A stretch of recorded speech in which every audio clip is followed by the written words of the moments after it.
Good morning students. Previous class के अंदर हम लोगों का चैप्टर यूएनओ जो है वो स्टार्ट हो गया था।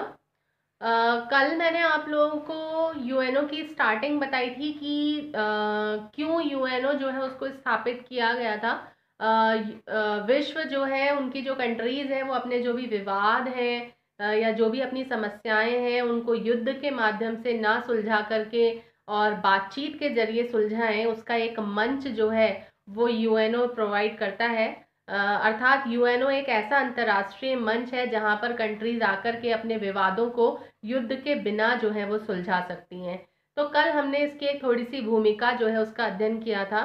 आज जो हम इसका नेक्स्ट टॉपिक है कि यूएनओ का क्या लक्ष्य है या संयुक्त राष्ट्र संघ की स्थापना क्यों की गई थी, इसके क्या लक्ष्य थे, क्या इसके ऑब्जेक्टिव्स थे यूएनओ के, तो उसके बारे में हम देखेंगे। देखिए बुक के अंदर आप लोग देखेंगे पॉइंट टू पॉइंट बहुत ही अच्छे तरीके से दिया हुआ है।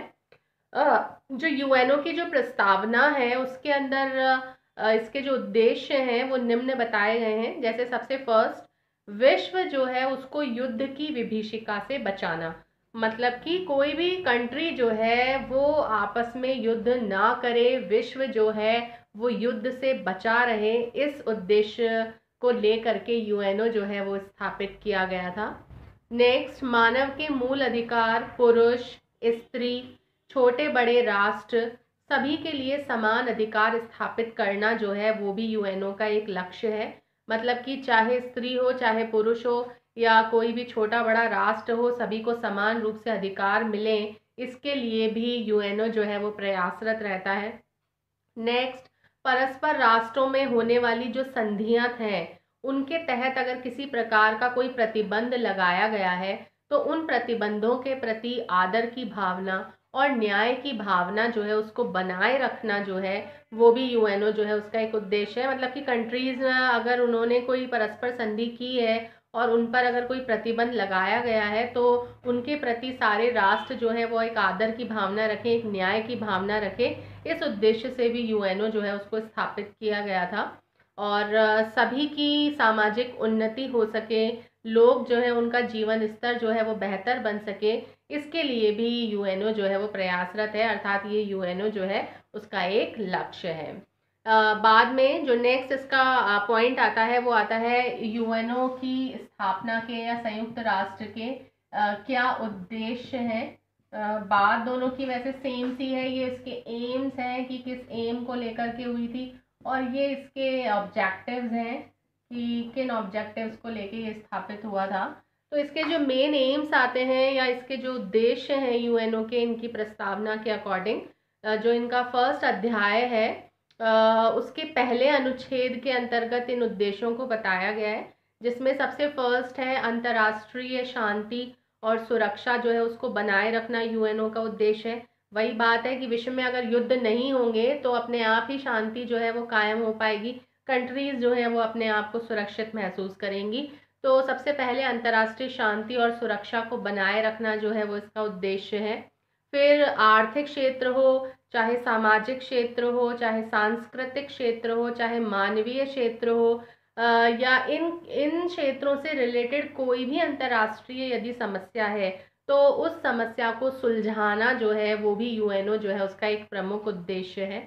इसके साथ साथ समान अधिकार जो है उनके लिए आदर रखना और मित्रतापूर्ण संबंध कायम हो सके कंट्रीज के बीच में, ये भी एक यूएनओ का उद्देश्य है कि सारे देश जो है वो आपस में मिलजुल कर रहें, मित्रतापूर्ण रहें, कोई युद्ध उनके बीच में ना हो। ये भी इसका एक प्रमुख उद्देश्य है। और ये जितने भी उद्देश्य हैं, इन उद्देश्यों को प्राप्त करने के लिए एक कार्य को एक सुव्यवस्थित तरीके से उसका एक केंद्र बनाना, एक योजनाबद्ध तरीके से कार्य करना, ये भी यूएनओ का एक प्रमुख उद्देश्य जो है वो इसके अनुच्छेद 1 के अंतर्गत बताया गया है। ठीक है, फिर जो नेक्स्ट इसका जो थर्ड पॉइंट आता है वो आता है संयुक्त राष्ट्र के सिद्धांत कौन से हैं। संयुक्त राष्ट्र के सिद्धांत, इसमें क्या है देखिए, सभी जो भी मेंबर्स हैं उन सभी सदस्य जो है उनकी प्रभुसत्ता जो है उनका सम्मान करना। प्रभुसत्ता का मतलब ये होता है कि इनके जो भी आंतरिक मामले हैं उनमें या बाहरी मामलों में पूर्ण स्वतंत्रता जो है वो प्रभुसत्ता कहलाती है या संप्रभुता कहलाती है। तो हर एक राष्ट्र जो है वो दूसरे राष्ट्र की प्रभुसत्ता या संप्रभुता जो है उसका सम्मान करे। फिर सदस्य जो है उनको चार्टर के अनुसार अगर कोई प्रतिबंध है उनके ऊपर तो उनका अपनी इच्छा के अनुसार पालन करना होता है। मतलब कि अगर कोई प्रतिबंध जो है उन पर लगाया गया है इन कंट्रीज पर तो अपनी इच्छा से वो कंट्रीज जो है वो इन प्रतिबंधों का पालन करे, ये इसका सिद्धांत है।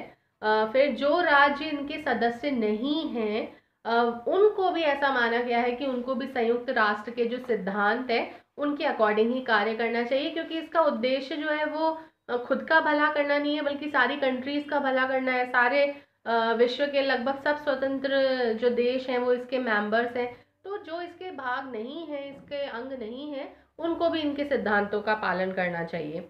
और अगर कोई भी मतलब कंट्रीज के बीच में आपस में कोई भी झगड़े की बात है तो वो जो भी झगड़े हैं उनको शांतिपूर्ण तरीके से सुलझाने का प्रयास किया जाए बनस्पत युद्ध के, ये इसका प्रमुख सिद्धांत है।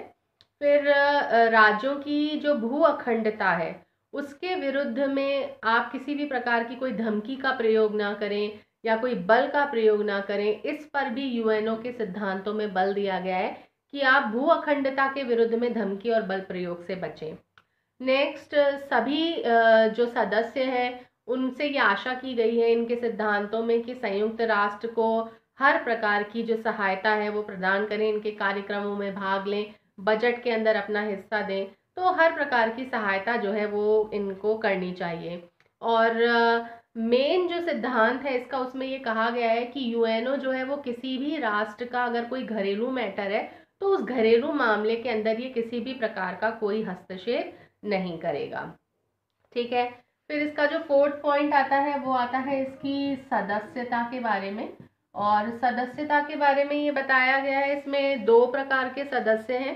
एक सदस्य तो वो है जब यूएनओ की स्थापना हुई थी तो उसी टाइम पर जो सदस्य इसके अंदर शामिल हो गए थे, यूएनओ के मेंबर बन गए थे, और जिन मेंबर्स ने सैन फ्रांसिस्को के अंदर जो सम्मेलन हुआ था उसके अंदर भाग लिया था वो इनके स्टार्टिंग वाले सदस्य कहे जाते हैं। इनकी संख्या जो थी वो 51 थी। ये आप लोग ध्यान रखेंगे कि जो प्रारंभिक जो इनके सदस्य रहे हैं इनकी सदस्य संख्या जो थी वो 51 थी जिन्होंने सैन फ्रांसिस्को सम्मेलन के अंदर भाग लिया था, और दूसरे सदस्य वे हैं जो कि बाद में यूएनओ के सदस्य जो थे वो बने थे। तो इस प्रकार से जो भी आपके शांति प्रिय राज्य हैं, जो भी वर्तमान जो चार्टर है उनके अनुसार जो भी दायित्व बताए गए हैं, जो भी नैतिक बंधन बताए गए हैं, उनको मानते हैं जो सदस्य राष्ट्र वो यूएनओ के मेंबर्स बन सकते हैं।